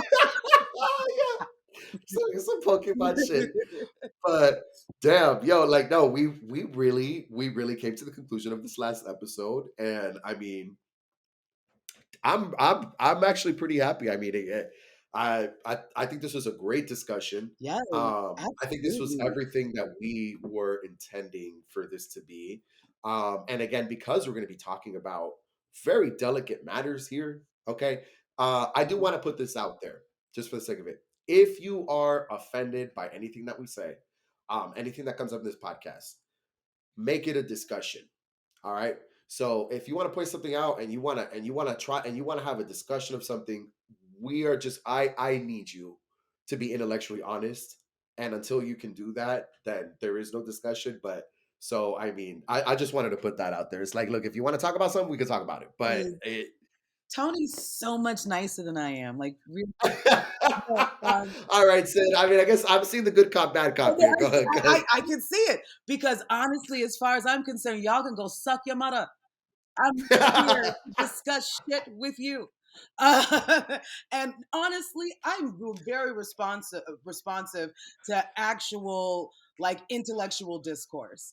But once you come with that rah rah, I will rah rah with you. That's what I'm trying to say, though. Right? Exactly. Once you come on all of that nonsense, then like, No, no. no. You go to hell. I'm going to take you to Hades, cunt. You don't do it. Don't do it. That's all. That's it. Listen, she said we can fucking take it there, mama huevo. That's what she said. Pa que lo sepa. Listen, this. Ready? All right. No. No, but wow, this was an incredible episode, and I just want to thank everybody who's going to be joining us along for this journey. If you do have any Magical Negro content you would like us to review, please let us know in the comments on our page. I would love to. Me and Sid would love to watch anything. I mean, recently, I think this year, Sid, you and I both just saw Eve's Bayou, which Yes. I had just been sitting on for fun. Like, where the fuck have I been when I Listen, when I saw that shit? Right? You know what I'm saying? So there's so many gems like that. That listen, if you we're gonna know it, be we want to into see it. Yeah, absolutely, we're gonna be taking absolutely. deep dives into Harry Potter, Hunger Games, Maze Listen, Runner. Like we're gonna be going into so many, not even just like TV shows, but books. So we have a lot of books stuff too, planned for you guys. which you I'm gave me, excited. Children of Blood and Bone, which I cannot wait to read that book. I'm so happy I gave you a copy. I No, felt thank like you you so much for that. Yeah, should. I cannot wait to dig into that. I mean, it's it's everything I would want to see in a fantasy series, honestly. But that is to say, thank you everybody for joining us on this premiere. And trust we will be back next week where we'll dive into episode 2, which I believe is called Whitey on the Moon. I think is I think is the name of that episode, which I think is fucking God, I brilliant. love this show. No, I love this show. I love this show. So be sure to follow us on Instagram at Not Your Magical Negro. You can also find me on Instagram at Serious Side Books, and that's serious like the planet. How about you, Sid? Okay, absolutely. And you can actually catch me on my weekly podcast. Another podcast that I have that is called the Earth is Ghetto podcast with Oh Sid and yes, Aaron. honey. Now that right there. Listen, we could get into some things, okay? Which, by the way, Listen, Tony has definitely guest hosted on one of the most played episodes to this day. really? Oh shit, I didn't know Oh, that. yes, is when Oh Queen Lizzie damn! croaked. Ah! Us dragging the fuck out of that bitch is still like the most played episode out of all of my episodes. Might as well tell you. And also, you can go ahead and follow me on Instagram and TikTok at Brujita Sid Noir, which is how it's spelled. Spell it. Anyway, but but I want to first of all, I just want to thank you, Tony, for first of all for coming up with the name for this shit in the first place. Okay, I think we was just talking shit one day, and I like we were talking about podcasts, and that's just you were just like, "What about Not Your Spiritual Negro?" And I was like, "Bitch, you're a genius!" And it I just fucking hit me. Yeah. just the way that this has morphed, it's gonna it's such a beautiful thing to witness, and I can just already feel it, and I'm so excited to get to episode 2, and I can't wait to come back here next week and do it again. No, absolutely. There's also another show, Sid. Before we hop off here, I'm not. It's actually it's like a mini series, but anyway, it's about black horror and like just black people in throughout horror movies throughout time. Ooh. I cannot remember the name of it, but it was so interesting just to see the evolution of that, and I would love to review that as well. But with that being said, uh, stay black, stay magical, y'all. Yeah, this sounds good to me. All right, peace.